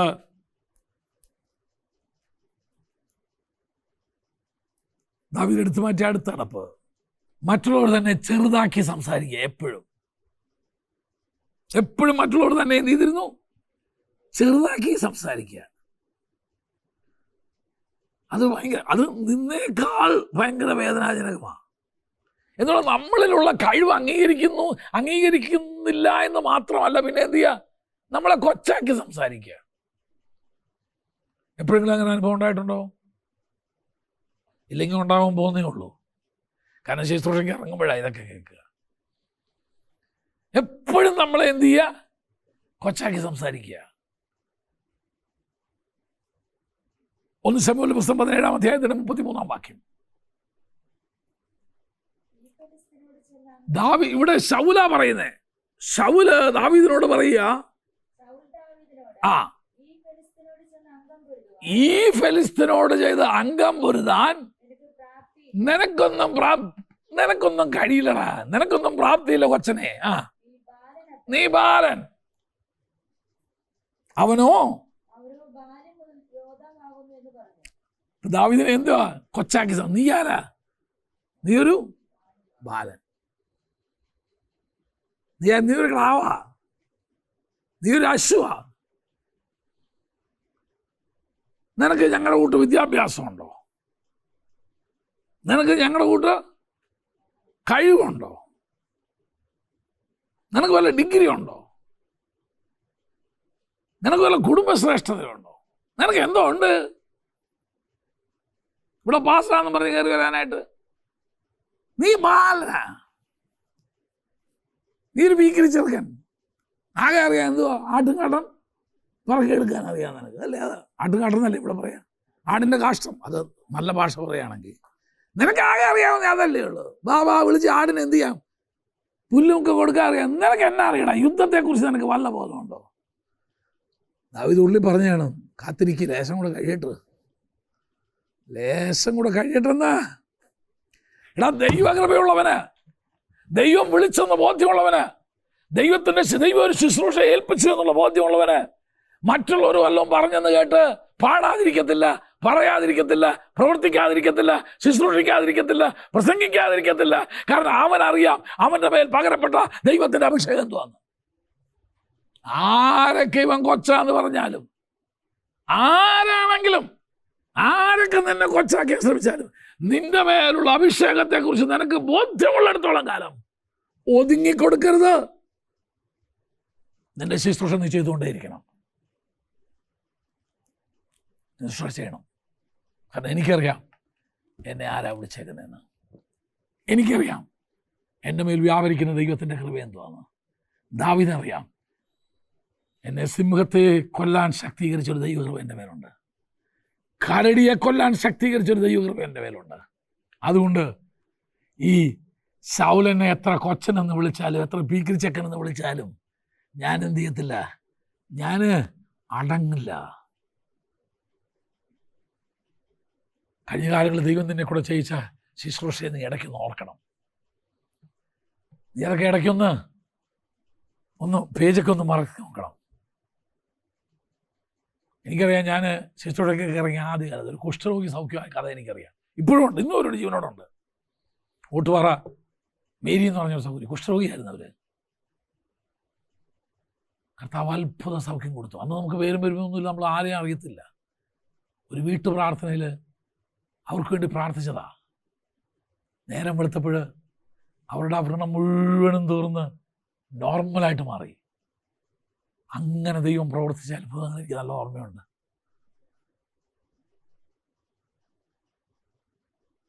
ദൈവം നടത്തിയ വഴി എപ്പോഴും ഓർത്തോണം. ദാവീദ് ആരൊക്കെ അവനെ ഒതുക്കാൻ നോക്കിയിട്ടും, ആരൊക്കെ അവനെ അടപ്പെടാൻ നോക്കിയിട്ടും അവൻ എന്ത് ചെയ്യാണ്, എല്ലാ അടപ്പിനെയും അവൻ എന്ത് ചെയ്യുക, തട്ടി തെറിപ്പിക്കുക. അല്ലേ? ഇപ്പം പറഞ്ഞു, എന്തു പറഞ്ഞു, നീ ഒരു പയ്യനാ, നീ ഒരു ബാലനാ, നീ ഇടയൻ ചെറുക്കനാ, നിനക്ക് യുദ്ധം അറിയാമോ, നിനക്ക് തിയോളജി അറിയാമോ? ഒന്നും മിണ്ടിയില്ല. അടുത്ത് തന്നെ ഇനി അടുത്ത് പറയുന്നത് എന്നാണെന്നറിയാമോ? നിനക്ക് ആയുധമില്ല, എൻ്റെ എന്തോ ഉണ്ട്. അടുത്ത അടപ്പെന്തോ അവനിടമ. എടാ നിന്നെ കൊണ്ടൊന്നും പറ്റില്ല, നിനക്ക് എന്തില്ല, നിന്റെ ആയുധങ്ങളില്ല. അപ്പൊ അവനെ ചെറുതാക്കി സംസാരിച്ചു. അടുത്തത് അവൻ്റെ പോരായ്മകളെ കുറിച്ച് എടുത്ത് കാണിക്കുക. അടുത്ത അടപ്പെന്തുമായിട്ടെ അവൻ്റെ പോരായ്മകൾ, അവൻ്റെ കുറവുകൾ. നിനക്ക് ആയുധമില്ല. 1 ശമൂവേൽ 17-ാം അധ്യായത്തിൻ്റെ 38-39. നിനക്ക് ഇതൊന്നുമില്ലല്ലോ, അതുകൊണ്ട് നീ എന്തോ ചെയ്തോ, എന്റെ പടയെങ്കിൽ ധരിപ്പിച്ചോ. ഇവന് താമ്രശിരസ്ത്രമില്ല, അവന്റെ തലയിൽ താമ്രശിരസ്ത്രം കൊടുത്തു. അവന് കവചമില്ല, അവന്റെ കവചം കൊടുത്തു. അവൻ എന്തൊക്കെ ഇല്ല എന്ന് ഓർമ്മപ്പെടുത്തുക. ഇപ്പൊ ഉദാഹരണം പറഞ്ഞാൽ, ഞാൻ നിങ്ങൾ പോകാൻ നേരത്ത് നിങ്ങൾക്ക് എന്തെങ്കിലും തന്നാൽ അതിൻ്റെ അർത്ഥം എന്നാണെന്നറിയാമോ? നിങ്ങളുടെ ഇല്ലായ്മയെ നിങ്ങൾക്ക് ഒരർത്ഥത്തിൽ പറഞ്ഞാൽ എന്ത് ചെയ്യുക? ഞാൻ മുതലെടുക്കുക.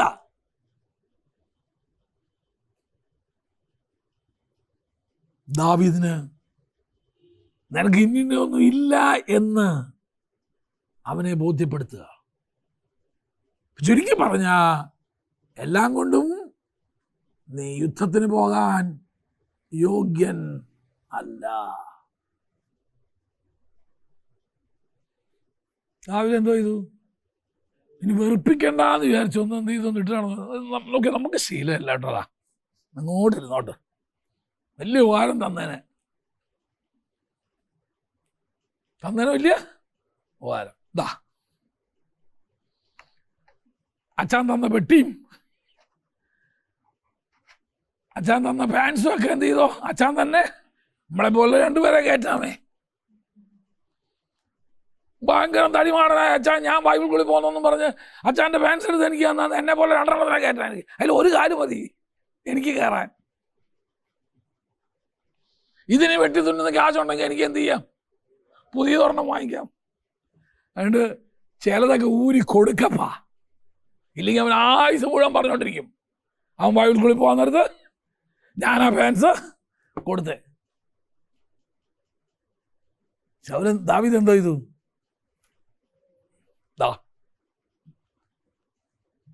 അങ്ങനെ ദാവീദ് അതിനെ ജയിച്ച്. നമ്മൾ കളയില്ലല്ലോ, നമ്മളവിടെ വെച്ചേക്ക് എന്ത് പറയും? ഇനിയിപ്പോൾ നമ്മുടെ പിള്ളേർക്ക് ഒരു പക്ഷേ വേണ്ടി വന്നാലോ? ദാവീദ് അതിനെയും അവജീവിച്ചു. അടുത്തത് അവനെതിരെ വന്ന അടുത്ത അടപ്പെന്നാന്നറിയാമോ? ശാപം. ദാവീദിനെ എന്ത് ചെയ്തു? ശപിച്ചു. ദാവീദ് എടുത്തു മാറ്റുന്ന അടപ്പുകളെ നാം പഠിച്ചുകൊണ്ടിരിക്കുന്നു കേട്ടോ. 1 ശമൂവേൽ 17-ാം അധ്യായത്തിന് 43-ാം വാക്യം.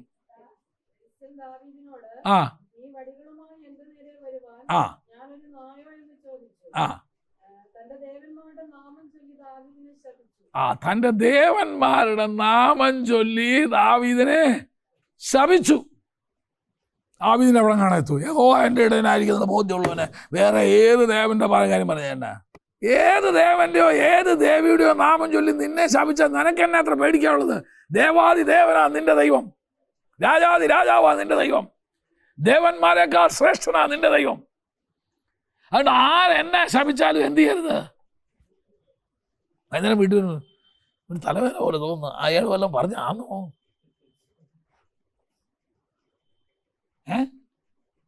ആകെ ഒരു അരപ്പ് പോലെ. ഇനി അയാൾ തന്ന വെള്ളത്തിനകത്ത് വല്ലതും ഉണ്ടായിരുന്നോ? ഉണ്ടായിരുന്നെങ്കിൽ എന്തോ അങ്ങ് പൊക്കോളൂ. അത് അതോടുകൂടെ തീർന്നില്ല. അത് അവന്നല്ലാതെ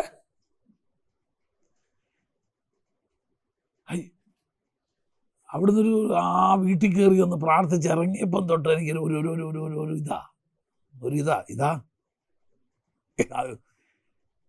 നിന്നെ ഒന്നും ഏസില്ലെന്ന്.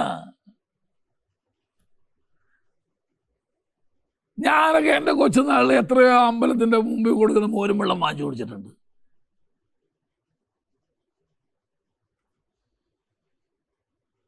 ഈ വേനൽക്കാലത്തെ 1 തരം സംഭാരം കൊടുക്കുമായിരുന്നു. നമ്മൾക്ക് 2 ഗ്ലാസ് കുടിക്കും നമ്മൾ.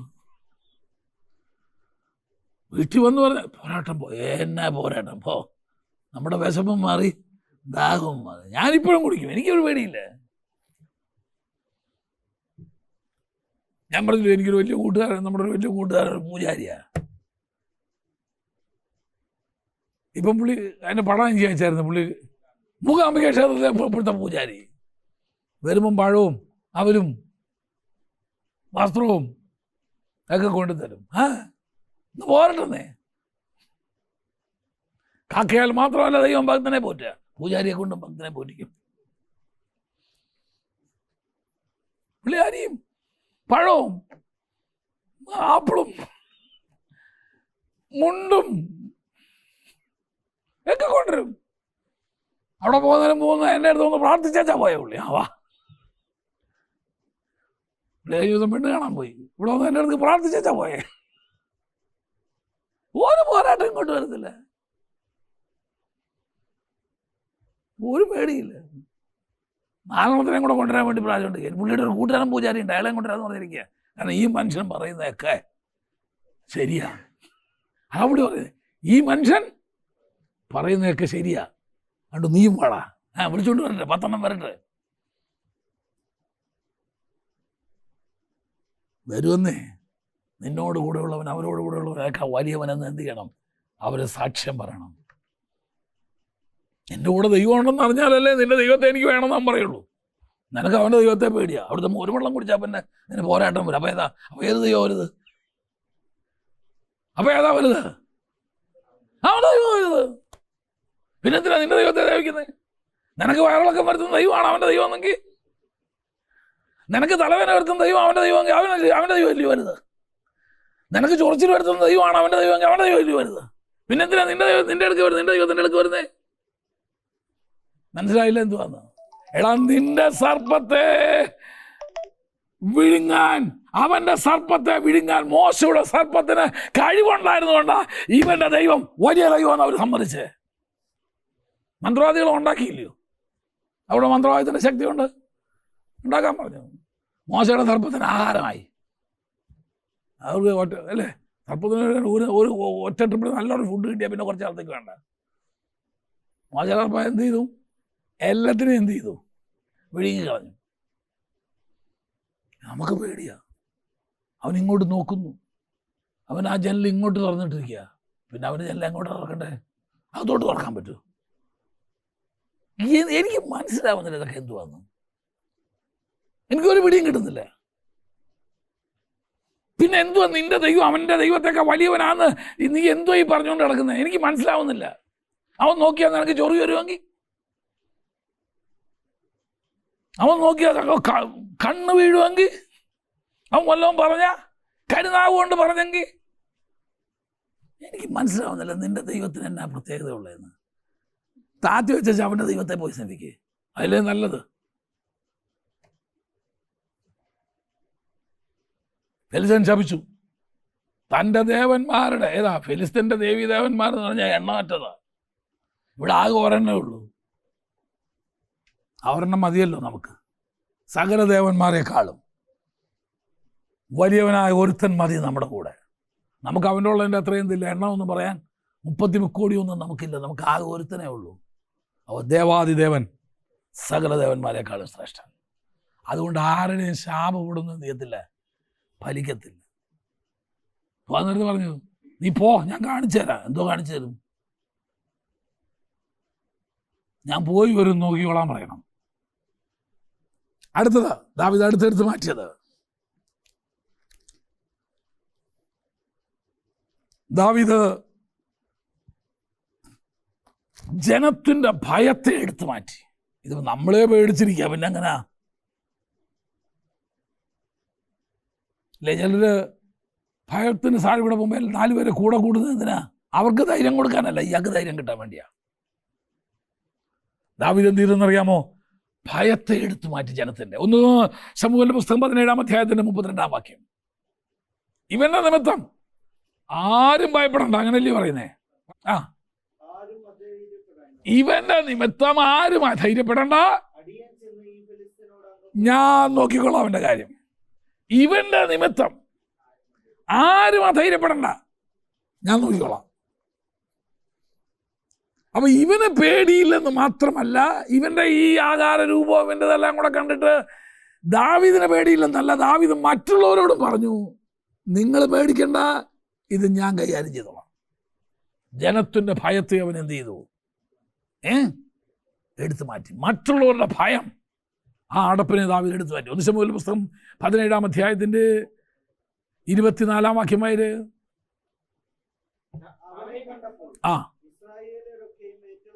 അതായിരുന്നു ഇസ്രായേലിന്റെ അവസ്ഥ എന്ന്. ഫിലിസ്തീനെ കണ്ടപ്പോൾ ഇസ്രായേൽ മുഴുവൻ എന്ത് ചെയ്യുക? ആകെ പേടിച്ചിരിക്കുക. അപ്പോഴാ ദാവീദ് പറയുന്നത്, 32-ാം വാക്യത്തിൽ പറഞ്ഞു, ഇവന്റെ നിമിത്തം നിങ്ങളാരും പേടിക്കണ്ട, I will take care it, അത് ഞാൻ നോക്കിക്കോളാം. 51, 52, 53.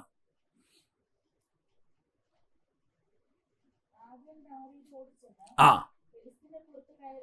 ആ ആ ആ ആ ആ ആ ശരി.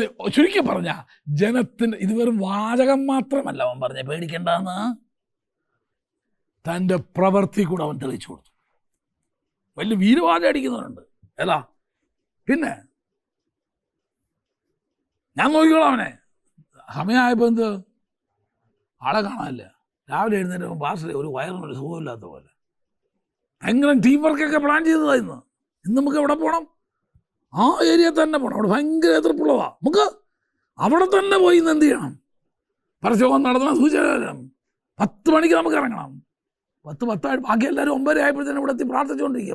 10 ഇയാളെ കാണാനില്ല. എന്ത് ചോദിച്ചു? രാവിലെ എഴുന്നേരപ്പോൾ ഒരു ചെറിയൊരു വയറ്റുവേദന പോലെ,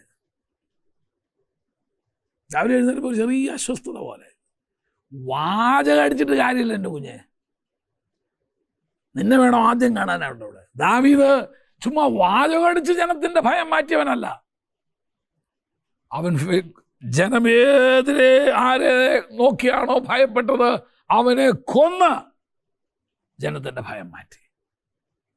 ഒരു രാഷ്ട്രത്തിൻ്റെ മുഴുവൻ ഭീതി അവൻ എന്ത് ചെയ്തു? എടുത്തു മാറ്റി. 1 ശമൂവേൽ 18:5.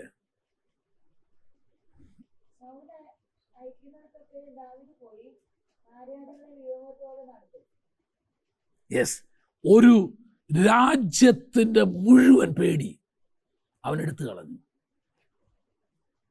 അപ്പൊ ദാവീദ് എടുത്തു മാറ്റിയ അടപ്പുകളാണ് നമ്മൾ പഠിച്ചുകൊണ്ടിരിക്കുന്നത്. എത്രാമത്തെ അടപ്പായി?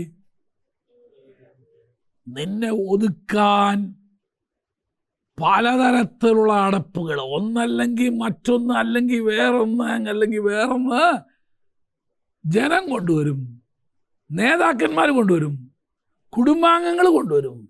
അവിടെ നിന്നും പതറരുത്, എല്ലാത്തിനെയും തട്ടിത്തെറിപ്പിച്ചോണം. ഇടത്തെ വലത്തെ കൈ കൊണ്ട് എന്ത് ചെയ്യണം? തെറിപ്പിച്ചോണം. നെഹമ്യാവിൻ്റെ പുസ്തകത്തിൽ നിങ്ങൾക്ക് ഒരു കാര്യം കാണാം. ഇടം കൈ കൊണ്ടും വലം കൈ കൊണ്ടും. ദാവീദിന്റെ വീരന്മാരുടെ ചില അവരെ കുറിച്ച് പറയുന്ന ഒരു കാര്യം, ഇടം കൈ കൊണ്ടും വലം കൈ കൊണ്ടും യുദ്ധം ചെയ്യാൻ അവർക്കറിയായിരുന്നു. നെഹമ്യാവിൻ്റെ പുസ്തകത്തിൽ കാണുന്നത്, ഒരു കൈയിൽ അവർ ആയുധം പിടിച്ച് മറ്റേ കൈ കൊണ്ട് അവരെന്ത് ചെയ്തു? മതിലിൻ്റെ പണി നടത്തിക്കൊണ്ടിരുന്നു. നമ്മൾ ഒരു കൈ തലയിലും വെച്ച് മറ്റേ കൈ കൊണ്ട് വല്ലതും ഒക്കെ ചെയ്യാൻ പറ്റുമെങ്കിൽ ചെയ്യുള്ളൂ. ദാവീദിൻ്റെ കൂടെയുള്ളവർ അങ്ങനെ അല്ലായിരുന്നു. നെഹമ്യാവിൻ്റെ കൂടെയുള്ളവർ അങ്ങനെ അല്ലായിരുന്നു. ജീവിതത്തിനെതിരെ കൊണ്ടുവരുന്ന സകല അടപ്പുകളെയും എവിടൊക്കെ ആളുകൾ ഒതുക്കാൻ ശ്രമിക്കുന്നോ അത് മുഴുവൻ എന്ത് ചെയ്യണം? ബട്ടി എന്നൊരു പരിപാടിയുണ്ട്, കേട്ടിട്ടുണ്ടോ? ഏതിലുള്ള? അത് തന്നെ. ഏത് ചെടി ബട്ടിന്നല്ല, വേറെ ബട്ടിങ് ഉണ്ട്. ബട്ടെന്നാണോ അതിനെ പറയാ? ഈ തല കൊണ്ട് ബോളടിക്കുന്നതിനെ കണ്ടിട്ടില്ല? ഹെഡിയാണോ? ശരി, ഹെഡിയാ സോറി. ബട്ടിങ് മറ്റേതാ. ചിലത് കാലുകൊണ്ട് അടിക്കാൻ പറ്റിയില്ലെങ്കിൽ എന്ത് വേണം? കാലുകൊണ്ട് അടിച്ചോണം. തലയൊന്നും പൊട്ടി പോകത്തിരുന്നില്ല. ഒരു മനുഷ്യൻ്റെയും പൊട്ടിയത് ഞാൻ കേട്ടിട്ടില്ല. കാലിൻ്റെ വേണം വരെ എത്തുന്നുമില്ല. എന്ത് ചെയ്തോണം? ചാടി എന്ത് ചെയ്തോണം? ഹെഡ് ചെയ്തോണം. നിനക്കെതിരെ വരുന്ന, നിനക്ക് ഗോൾ അടിക്കാൻ വരുമെന്ന് പറഞ്ഞാൽ അന്നേരം എന്ത് ചെയ്തോണം? അടങ്ങിയിരിക്കരുത്. അല്ലാണ്ട് ഇയാളുടെ നയം എടുക്കരുത്. ആരുടെ? ശമൂവേൽ പ്രവാചകന്റെ കാലത്ത് ഒരു പുരോഹിതനുണ്ടായിരുന്നല്ലോ, ഏലി. ഏലിയുടെ നയം എന്ത്? അവൻ യഹോവയല്ലയോ, അവന് ഇഷ്ടമുള്ളതൊക്കെ അവൻ എന്ത് ചെയ്യട്ടെ, ചെയ്യട്ടെ. ഇതായിരുന്നു പുള്ളിയുടെ നയം. വായിച്ചിട്ടില്ല അങ്ങനെ? ഉണ്ടുണ്ട്. ഏലി പുരോഹിതന്റെ നയം അതായിരുന്നു. എന്തുവാ? ശമൂവേൽ അതിശക്തമായിരിക്കുന്ന ന്യായവിധിയുടെ ദൂത് കൊണ്ട് കൊടുത്തപ്പോൾ അനുദപിച്ച് കണ്ണീരോടും വിറയലോടും രട്ടുടുത്ത് ദൈവസന്നിധിയിൽ അനുവദിപ്പിക്കേണ്ടതിന് പകരം മൂപ്പരുടെ പോളിസി എന്തുവാരെന്ന് അറിയാമോ?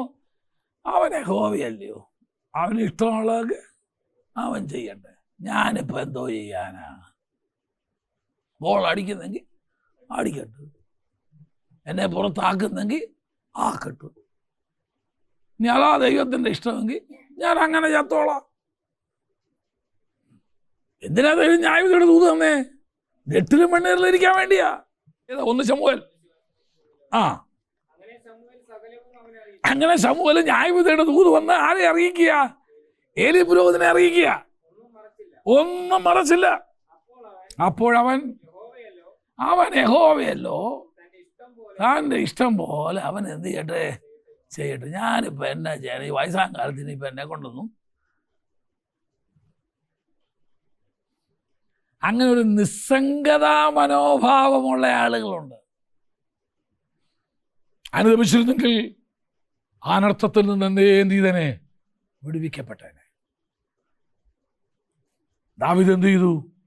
തൻ്റെ ജീവിതത്തിനെതിരെ തന്നെ ഒതുക്കാനായിട്ട് കൊണ്ടുവന്ന സകല അടപ്പുകളെയും ദാവീദ് എന്ത് ചെയ്തു? തട്ടിത്തെറിപ്പിച്ചു.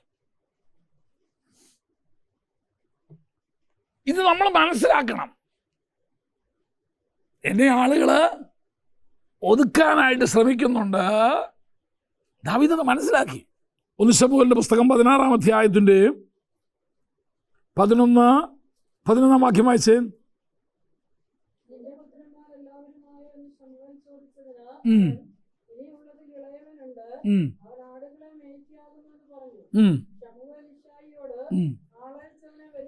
അപ്പൊ ശ്രദ്ധിച്ച്, യാഗമർപ്പിക്കാനായി വരുന്നു. ഇവന്റെ പുത്രന്മാരിൽ ഒരുവളെ രാജാവാക്കാനായിട്ടാണ് വന്നിരിക്കുന്നത്. പക്ഷെ ഇവനെ മാത്രം എന്ത് ചെയ്തില്ല? വിളിക്കുന്നില്ല.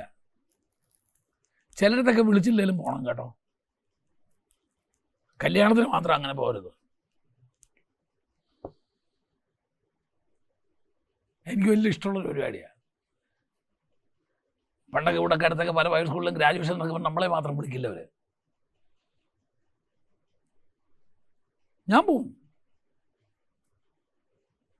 പോയി ആദ്യത്തെ റോയിൽ തന്നെ ഞാനിരിക്കും. അത് പിള്ളേർക്ക് ഇരിക്കാനുള്ളിടത്തല്ല, അത് കഴിഞ്ഞ് അടുത്തായിരിക്കും. ഞാൻ അവിടെ ഉണ്ടെന്ന് എല്ലാവരെയും എന്ത് ചെയ്യും? I will make sure. കാരണം ഞാനും കൂടെ പ്രൈവറ്റ് സ്കൂൾ നടത്തുന്ന സ്ഥാപനത്തിൻ്റെ പ്രിൻസിപ്പളാണ്. എന്നെ ആരും വിളിച്ചില്ലെന്നും പറഞ്ഞൊന്നും ഒതുങ്ങാൻ പോകണ്ട.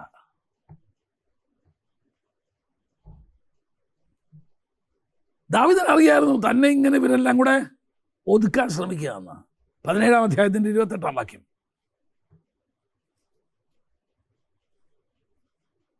പതിനേഴിന്റെ 28.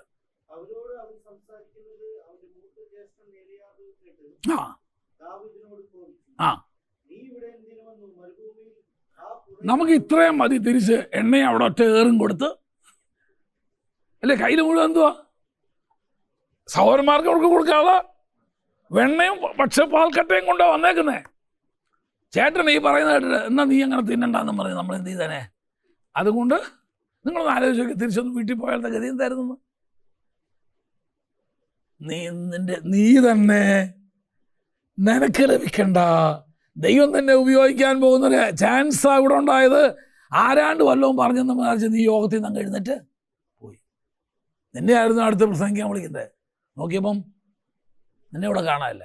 സജിഭാഷന്തിയെ ഇരിക്കുന്നത് കണ്ടതാ. വന്നപ്പം പ്രാർത്ഥിച്ച് അവസാനിപ്പിക്കാൻ അന്വേഷിച്ചപ്പോൾ എന്ത് ചെയ്തില്ല?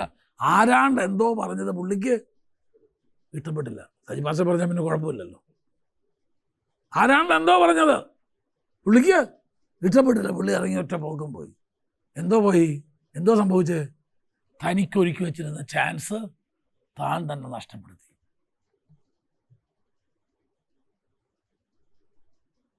ഞാൻ അങ്ങനെയുള്ളവരെ തന്നെ വിളിക്കും. ഇറങ്ങിപ്പോകുന്ന കണ്ടാൽ ഞാൻ അവരെ തന്നെ വിളിക്കും. കാരണം എല്ലാവരും അറിയേണ്ട ഇയാൾ ഇറങ്ങിപ്പോയി എന്നുള്ളത്. അത് വേണമല്ലോ. ഞാനായിട്ടാ എനിക്ക് അങ്ങനത്തെ ചില ചെറിയൊരു സൂക്കേട് മനുഷ്യനാണ്. ആരെങ്കിലും അങ്ങനെ ഇറങ്ങിപ്പോകുന്ന കണ്ടാൽ ഞാൻ വിളിക്കും, ഈ സമയത്ത് ഇന്ന ആൾ വന്ന് പ്രാർത്ഥിച്ച് യോഗ അവസാനിപ്പിക്കുക. അവിടെ ഇല്ലെന്ന് എനിക്ക് നല്ല ബോധ്യമുണ്ട്. ഇപ്പം എല്ലാവരും അറിഞ്ഞു, പുള്ളി ഇവിടെ ഇല്ല, പുള്ളി പോയോ അതിനുമ്പ്, എന്നാ ഇന്ന ആൾ വാ. അപ്പം ഇറങ്ങി ചിലപ്പോൾ ഞാൻ ഒന്നും പറയണം, നാട്ടുകാരെല്ലാം കൂടെ കൊടുത്തോളും, പ്രാർത്ഥിച്ച് അവസാനിപ്പിക്കുക. പിന്നെ ആയുസ് ഇറങ്ങി പോകത്തില്ല എൻ്റെ യോഗത്തിൽ നിന്ന്. അതുപോലെ എനിക്ക് രസമുണ്ട്, ഈ ആഹാരമൊക്കെ കൊണ്ടുവച്ചാൽ പ്രാർത്ഥിക്കുന്നതിന് മുമ്പ് എടുത്ത് കഴിക്കുന്നുണ്ട്. അവരെ കൊണ്ടായിരിക്കും ഞാൻ പ്രാർത്ഥിക്കുന്നത്. ആഹാരത്തിനാണ്ട് എന്നാ അങ്ങനെയൊക്കെ ചില ഞാൻ പറഞ്ഞതിൻ്റെ ആശയം ഒന്നേ ഉള്ളൂ. ആരാണ്ട് വല്ലതും പറഞ്ഞെന്നും പറഞ്ഞ് ദൈവം നിനക്ക് ഒരുക്കി വെച്ചിരിക്കുന്ന അവസരത്തെ നീയായിട്ട് എന്ത് ചെയ്യരുത്, നഷ്ടപ്പെടുത്തി കളയരുത്. നിങ്ങൾ വിചാരിക്കുക, ഇവിടെ വന്നപ്പോഴത്തേന്നെ മൂത്ത ചേട്ടൻ എന്ത് ചെയ്തു, ഇവനെ ചൂടായി അല്ലേ, കോപിച്ചെന്നാ പറഞ്ഞേ, പരസ്യമുണ്ടെന്നൊക്കെ പറയുന്നേ. നമ്മളൊക്കെ ആണെങ്കിൽ എന്ത് ചെയ്യും, നമ്മളൊക്കെ മതി, അത് കൊണ്ടൊന്നു പോലും കൊടുക്കാതെ. അതുകൊണ്ടാണ് ഈ ദേവദാസന്മാരൊക്കെ പ്രസംഗത്തിന് മുമ്പ് സ്വോത്രകാഴ്ച എടുക്കുന്നതിൻ്റെ കാര്യം എന്നാണെന്നറിയാമോ? ഞാൻ ഇന്നലെ ഇവിടെ പറഞ്ഞു. കാരണം പ്രസംഗത്തിൽ അവനുള്ള കൊട്ടുണ്ട്, അത് പ്രസംഗിച്ച് കഴിഞ്ഞതിന് ശേഷം വീടില്ല, ഉറപ്പാ. അതിനുമ്പ് ഉള്ളത് നേരത്തെ ഇടിയിപ്പിച്ചിട്ട് എന്ത് ചെയ്യാം, പ്രസംഗിക്കാം നമുക്ക്. ഇത്രയൊക്കെ ദാവീദ് കേട്ടെങ്കിൽ ദാവീദിൻ്റെ നിങ്ങളാണ്, ആത്മാർത്ഥമായിട്ട് പറ, നിങ്ങളുടെ സതുദ്ദേശത്തോടുകൂടെ അവിടെ ചെല്ലുക. നിങ്ങളെയാണ് വ്യക്തിപരമായിട്ട് നിങ്ങളെ അധിക്ഷേപിച്ചതെങ്കിൽ നിങ്ങൾ അവിടെ തന്നെ ഇരിക്കൂ. എൻ്റെ പിന്നെ എന്നെ പോലെ തൊലിക്കെട്ടിയുള്ളവനായിരിക്കണം. ഇത് രജിസ്റ്റേർഡാ. വേലയ്ക്ക് ഇറങ്ങിയപ്പോഴേ ഇത് രജിസ്റ്റർ ചെയ്തു. രജിസ്റ്റർ ചെയ്യാത്ത ആരെങ്കിലും ഉണ്ടെങ്കിൽ രജിസ്റ്റർ ചെയ്തോണം. സുവിശേഷ വേലയ്ക്ക് ഇറങ്ങുമ്പം തൊലിയും കൂടെ രജിസ്റ്റർ ചെയ്ത് വെച്ച് വേണം എന്ത് ചെയ്യാനായിട്ട്, ഇറങ്ങാനായിട്ട്. അല്ലേ പറയണേ, കണ്ടാമൃഗത്തിൻ്റെ തോല ആണ്.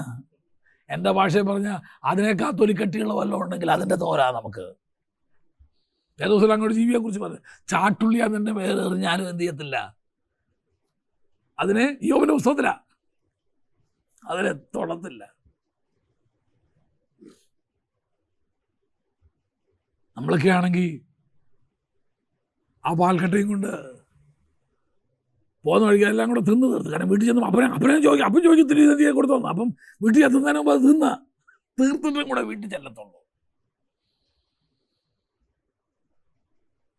ദാവീദ് അതിന് മുൻപിലൊന്നും എന്ത് ചെയ്തില്ല, സ്വയം അവൻ്റെ അവസരങ്ങൾ ഇതൊക്കെ സ്വയം അടപ്പിടുക, നീ തന്നെ അടപ്പിടുക. ആ അടപ്പിനെ തെറിപ്പിക്കേണ്ടതിന് പകരം നീ തന്നെ എന്ത് ചെയ്തു, അടപ്പെട്ടു. അല്ലേ, എത്രയോ സന്ദർഭങ്ങളിൽ നമ്മൾ തന്നെ നമ്മുടെ ഉയർച്ചയ്ക്ക്, നമ്മുടെ വളർച്ചയ്ക്ക്, നമ്മുടെ അനുഗ്രഹത്തിന്, നമ്മളിൽ ദൈവകൃപ വ്യാപരിക്കാതിരിക്കേണ്ടതിന് ആരോ എന്തോ പറഞ്ഞെന്ന് പറഞ്ഞ് നമ്മൾ തന്നെ ഒതുങ്ങിയില്ലേ. ആ വിശ്വാസി എന്നെ നോക്കി തിരിച്ചില്ല, ആ വ്യക്തി എന്നോടൊന്നും മിണ്ടിയില്ല, അല്ലെങ്കിൽ എന്നെ കുത്തി ആ വാക്യം വായിച്ച് എനിക്കെതിരായിട്ട് തെറ്റുകളാ.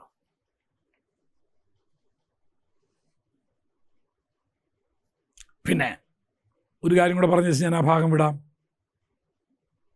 ദാവീദിന്റെ ജീവിതത്തിൽ ആളുകൾ അവൻ്റെ മേൽ ഇടാൻ നോക്കിയ അടപ്പിനെ എടുത്തു മാറ്റാൻ സഹായിച്ച ഒരു വ്യക്തി ഉണ്ടായിരുന്നു. അത് പറഞ്ഞ ആ ഭാഗം വിടുക. നിന്നെ കൊണ്ട് കഴിയാത്തത് നിനക്ക് സഹായിക്കാൻ കഴിവുള്ളവരവനെ നീ കണ്ടെത്തിയിരിക്കണം. ദാവീദിന്റെ ജീവിതത്തിൽ ദാവീദിനെ വളരെയധികം സഹായിച്ചൊരു വ്യക്തിയാണ് ആര്? യോനാഥാൻ. പലപ്പോഴും ദാവീദിനെ മരണത്തിൽ നിന്ന് പോലും വിടുവിച്ചത് യോനാഥാനാണ്. അപ്പൊ എല്ലാവരും അവരുടെ ജീവിതത്തിൽ, നിങ്ങളുടെ ജീവിതത്തിൽ എന്തെങ്കിലും ബലഹീനത വന്നാൽ, വീഴ്ച വന്നാൽ, പരാജയം വന്നാൽ, ഒരു തളർച്ച വന്നാൽ, ക്ഷീണം വന്നാൽ, നിങ്ങളെ ശക്തീകരിക്കാൻ പ്രാപ്തരായ ഒരാളെ കണ്ടെത്തിയിരിക്കണം. അത് ദാവീദിന്റെ ജീവിതത്തിൽ ആരായിരുന്നെന്നറിയാമോ? യോനാഥാനായിരുന്നു. എത്രയോ പ്രാവശ്യം ശൗല് ദാവീദിനെ ഒതുക്കാൻ ശ്രമിച്ചപ്പോഴെല്ലാം യോനാഥാനാണ് തന്നെ ശക്തീകരിച്ചത്. 18-ാം അധ്യായത്തിന്റെ 1 മുതൽ 3 വരെയുള്ള വാക്യങ്ങൾ.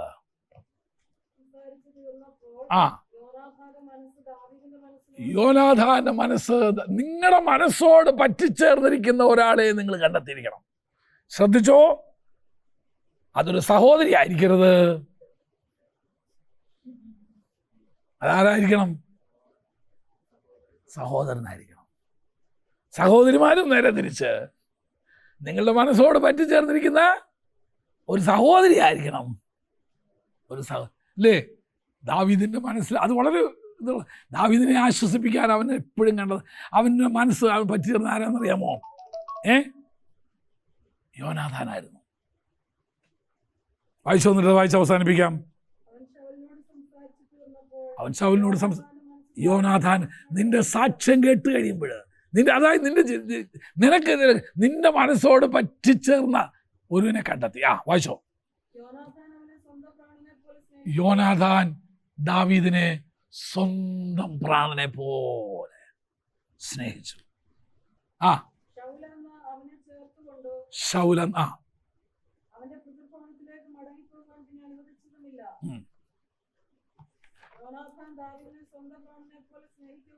യോനാഥാൻ ദാവീദിനെ സ്വന്തം പ്രാണനെ പോലെ സ്നേഹിച്ചു. പലപ്പോഴും ദാവീദിന്റെ ജീവിതത്തിന്റെ പ്രതിസന്ധികളുടെ മുൻപിൽ ദാവീദിനെ സഹായിച്ചത് മുഴുവനും യോനാഥാനായിരുന്നു. ഞാൻ ചോദിക്കട്ടെ, നിങ്ങളുടെ ശുശ്രൂഷയിൽ നിങ്ങൾക്ക് അങ്ങനെ ആശ്രയിക്കാൻ പറ്റിയ ആരെങ്കിലും ഉണ്ടോ?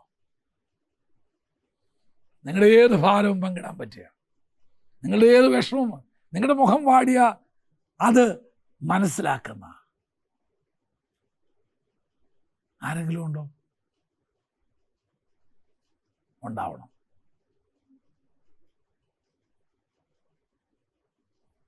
പലപ്പോഴും ദാവീദിന്റെ ജീവിതത്തിൽ സഹായിയായിട്ട് നിന്നത് യോനാഥാനായിരുന്നു. എത്ര പ്രാവശ്യം ശൗലവനെ നശിപ്പിക്കാൻ നോക്കിയപ്പോൾ യോനാഥാൻ അവനെ റെസ്ക്യൂ ചെയ്തെന്നറിയാമോ? അവസാനം പറഞ്ഞു, ദാവീദേ, നീ ഇസ്രായേലിന്റെ രാജാവായിട്ട് വാഴും. ഒരു ദിവസം നീ ഇസ്രായേലിന്റെ രാജാവായിട്ട് വാഴും. നമ്മുടെ ജീവിതത്തിൻ്റെ ഏത് പ്രശ്നങ്ങളും നമുക്ക് പറയാൻ പറ്റിയ ഒരു ആത്മസുഹൃത്ത് നമുക്കുണ്ടാകണം. നമ്മെ ചതിക്കാത്തതായിരിക്കണം. ദാവീദിനത് ആരായിരുന്നു? യോനാഥാനായിരുന്നു. ഞാൻ അർത്ഥം നമുക്ക് പറഞ്ഞ് മനസ്സിലായല്ലോ. വേറെ ആരും ആയിരിക്കരുത്. ബാക്കിയെല്ലാം നിങ്ങളെ എന്ത് ചെയ്യുന്നറിയാമോ? ഇന്നല്ലെങ്കിൽ നാളെ നിങ്ങളെ ചതിക്കും. ദാവീദ് എടുത്തു മാറ്റിയ അടപ്പുകൾ അവൻ്റെ ജീവിതത്തിൽ അവൻ സ്വയമായിട്ട് എടുത്ത് മാറ്റിയതുകൊണ്ട് മറ്റുള്ളവരെ എടുത്ത് മാറ്റാൻ സഹായിച്ചവരുണ്ട്. താൻ മറ്റുള്ളവരുടെ ജീവിതത്തിൽ നിന്നും എന്ത് ചെയ്തു? അടപ്പുകളെ എടുത്തു മാറ്റി. ഞാനൊരു കാര്യം പറയാം, നീ ആരുടെയെങ്കിലും ജീവിതത്തിൽ അടപ്പെടുത്ത് മാറ്റുന്നവനാണോ? നിനക്കിട്ടടപ്പെടുത്ത് മാറ്റാൻ ദൈവം ആരെങ്കിലും ഒരാളെ നിനക്ക് വേണ്ടി എവിടെയോ കരുതിയിട്ടുള്ളത്. ദൈവം അനുഗ്രഹിക്കട്ടെ.